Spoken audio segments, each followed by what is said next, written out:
Close the door. Introduce yourself. My name is Tarek Patel. I'm 31 years old. I come from Toronto, Canada. Recently moved from Orlando, Florida. I'm Nick, 26 years old, from Sydney, Australia. I'm part of Dragon Shield. My name is Isaac Root. I live in Toronto, Canada. I work as QA engineer. I'm Matt. I'm 32, I think. 32 or 33. I don't really keep track anymore.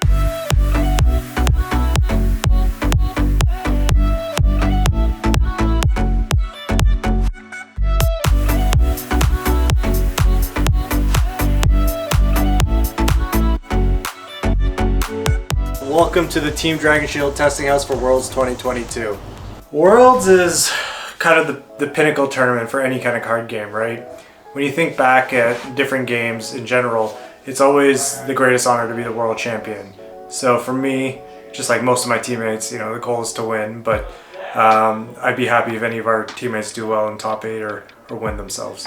What I like the most right now is the competitive scene, being able to travel to different countries, meet people, different people.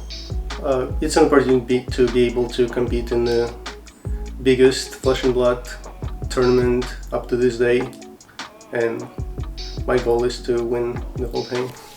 Flesh and Blood's more similar now as it was back when it first started than it was in the middle blocks when Monarch and Toa and Everfest came out. I think that was a completely different game than it was in the first 3 blocks, but now it's starting to get back to a place where it's very similar to those first 3 sets, which I think is a good thing.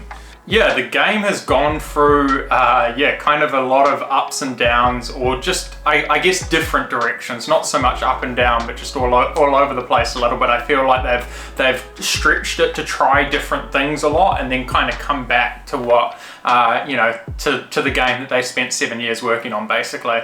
So I feel like, back in Welcome to Wraith, Arcane Rising, Crucible, it was kind of a very interesting back and forward kind of sledging game where over the course of the game you got weaker and your armor fell off and whatnot, and it was an absolute battle, and then it went to this quite powerful thing with decks like Starvo and Chain and all the rest of it. Now that those have hit Living Legend and the cards in Uprising have been a bit more towards the original thing, we've kind of come full circle and we're back to just a real kind of battle game that I really enjoy.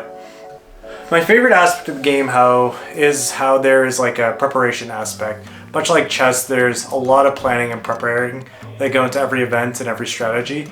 Although you do have the variance aspect of any kind of card game, I feel like you can get a significant edge in this one from just having optimal game plans compared to other TCGs. So I really like that about it. I think cards a bigger power creep. I think I want more powerful cards that are more synergistic with each other inside certain archetypes. So you can have a card that's like I like cards like Swing Big, where only a certain archetype can use it, but it's a bit more powerful. In terms of improvement, I mean, I'm not a massive expert. I think they're really on the right track now in terms of gameplay.